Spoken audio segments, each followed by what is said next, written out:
Hey everyone, thanks for tuning in. We're going to do things a little bit differently. In light of what's happening in this country, especially in Los Angeles, we couldn't just ignore these events and record just a regular movie review.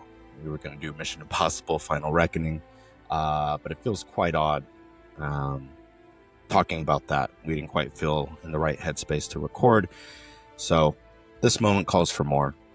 For those of you that don't know, Erica, Adrian, and myself, we all grew up in LA, Los Angeles County. Erica and Adrian still live out there. What's unfolding in our hometown and across the country is not just alarming. It's a direct attack on basic human rights, civil liberties. This current administration has deployed a brutal and unlawful policy that amounts to state-sponsored kidnapping. ICE agents are raiding churches, businesses, private homes, ripping families apart. Peaceful protesters are being met with militarized force, local police, National Guard, and yes, even the Marines.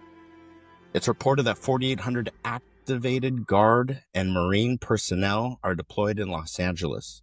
Compare that to 2,500 troops in Iraq and 1,500 in Syria. Let's be clear. This isn't about protecting people. This is about power. This is about control. And the justification is a lie. They claim it's to keep the peace. But the reality is these actions create unrest. They provoke fear, and when people push back, when communities rise up peacefully, the state spins it as chaos, branding protesters as rioters, while ignoring that the real instigators are often embedded in law enforcement. History has shown us this pattern before. Authoritarianism doesn't just appear overnight. It creeps in, seeded by language that dehumanizes people of color, immigrants, and we've seen the LGBTQ community being attacked of their rights. Let's not forget they also strip women of their rights to their own bodies. These are things that have occurred over the course of many years, decades, and a period of time that has led us to this moment.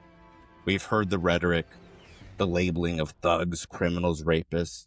This is all intentional. It builds a narrative to justify stripping people of their rights and dignity. This isn't just about undocumented immigrants. This is about everyone. And if you think this won't touch you, you're wrong. It always starts with the most vulnerable. It never ends there. Now, we're not a political podcast, but this goes beyond politics. This is moral. This is human.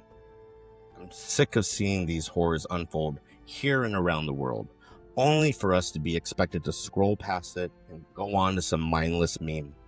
We can't look away anymore. Let's not forget, this isn't even the end of his first year in the second term. This is just the beginning.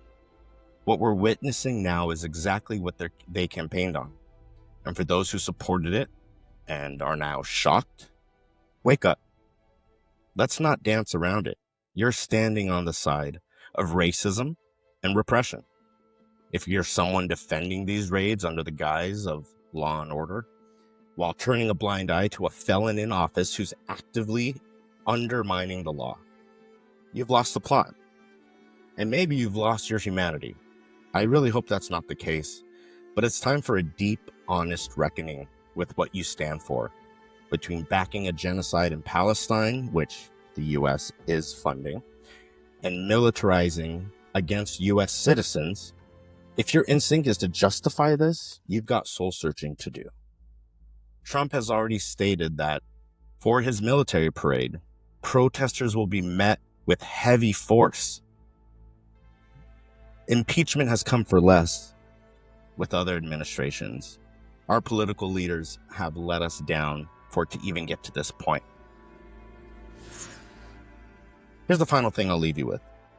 Think about the energy, the resources, and money that goes into deploying the National Guard and Marines alone. The Pentagon just reported it'll cost $134 million for this deployment. Imagine putting that same effort into education, healthcare, public transit, clean water, mental health, infrastructure, a future. Our leaders have failed us, and we've let the myth of American exceptionalism carry us far beyond its expiration date. It's time to get grounded. It's time to resist. It's time to speak out, because silence is complicity, and authoritarianism thrives when we look the other way. We'll be back with a regular episode soon, but we couldn't just not say anything. Until we have our next episode, stay strong, stay safe, and stay loud.